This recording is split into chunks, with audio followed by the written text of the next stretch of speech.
যাতে দুর্বৃত্ত দুর্গ করে তোলে। 2024 সালের 25 জুলাই কোটা সংস্কারের দাবিতে ছাত্রদের আন্দোলন ততদিনে ছাত্র জনতার আন্দোলনে রূপ নিয়েছে।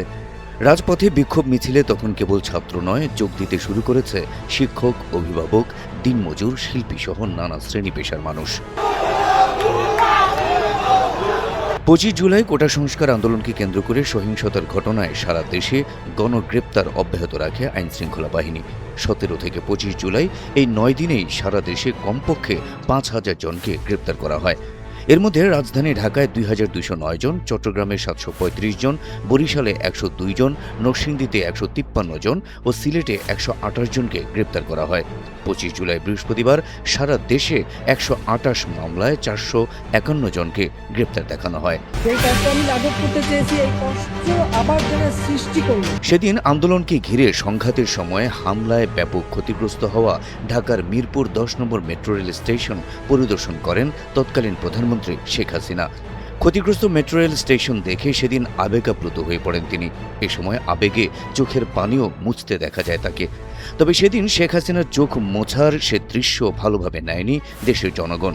গত কয়েকদিনে আইনশৃঙ্খলা বাহিনীর গুলিতে শত শত তরুণের প্রাণহানিতে যিনি ন্যূনতম দুঃখ প্রকাশ করেননি, সেই শেখ হাসিনা যখন ক্ষতিগ্রস্ত মেট্রো স্টেশন দেখে চোখের পানি ফেলেন, তখন অনেকেই এটিকে মায়া কান্না বলে কটাক্ষ করেছেন।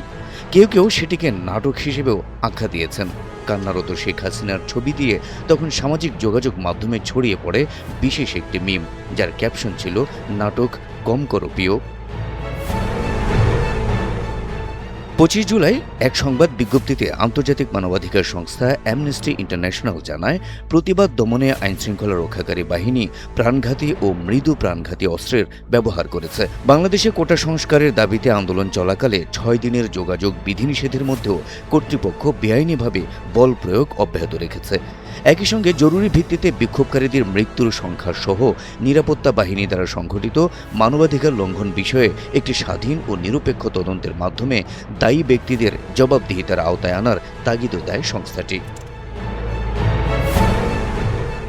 25 জুলাই বৃহস্পতিবার কোটা সংস্কার আন্দোলন ঘিরে সৃষ্ট সংঘর্ষে নিহত সহ 21 বেওয়ারিশ লাশ দাফন করে আঞ্জুমান মফিদুল ইসলাম। ঢাকার 3টি সরকারি হাসপাতাল থেকে আনা এই লাশগুলো পুলিশ তাদের দাফন করতে দেয়। আঞ্জুমান মফিদুল ইসলামের কর্মকর্তারা 25 জুলাই জানান, 3 দিনে তাদের কাছে ঢাকা মেডিকেল কলেজ হাসপাতাল থেকে মোট 18টি বেওয়ারিশ লাশ পাঠানো হয়। এর মধ্যে 22 জুলাই 9 জনের এবং 24 জুলাই আরও 9 জনের লাশ দাফনের জন্য পাঠানো হয়। 25 জুলাই ভোরে বিএনপি যুগ্ম মহাসচিব শহীদউদ্দিন চৌধুরী এনিকে রাজধানীর এলিফ্যান্ট রোড থেকে গ্রেপ্তার করা হয়। একই দিনে বাংলাদেশ জাতীয় পার্টি বিজেপির চেয়ারম্যান আন্দালিব রহমান পার্থকেও তার গুলশানের বাসা থেকে গ্রেপ্তার করে পুলিশ। পরে সেতু ভবনে অগ্নিসংযোগের মামলায় পার্থকে 5 দিনের রিমান্ডে পাঠানো হয়। 25 জুলাই নরসিংদী জেলা কারাগার থেকে পালিয়ে যাওয়া বন্দীদের মধ্যে 389 জন আত্মসমর্পণ করেন। আন্দোলন চলাকালে 19 জুলাই নরসিংদী জেলা কারাগারে হামলা ও অগ্নিসংযোগ করে কিছু মানুষ। এ সময় তারা কারাগারের ভিতরের সেলগুলোর তালা ভেঙে দিলে 9 জঙ্গি সদস্য সহ 826 বন্দী পালিয়ে যায়। এদিন বৈষম্য বিরোধী ছাত্র আন্দোলনের অন্যতম সমন্বয়ক নাহিদ ইসলাম এক বিবৃতিতে জানান, আন্দোলনকারী শিক্ষার্থী ও অন্য অংশীজনদের সঙ্গে আলোচনা ছাড়াই কোটা সংস্কারের যে প্রজ্ঞাপন জারি করা হয়েছে সেটি চূড়ান্ত সমাধান নয়। যথাযথ সংলাপের পরিবেশ তৈরি করে সব পক্ষের অংশগ্রহণের ভিত্তিতে প্রজ্ঞাপন জারির আহ্বান জানান তিনি। নাহিদের এই বিবৃতিটি সেদিন ফেসবুকে পোস্ট করেন আন্দোলনের অন্যতম সমন্বয়ক আসিফ মাহমুদ, আবু বাকের মজুমদার ও সহ সমন্বয়ক রিফাত রশিদ।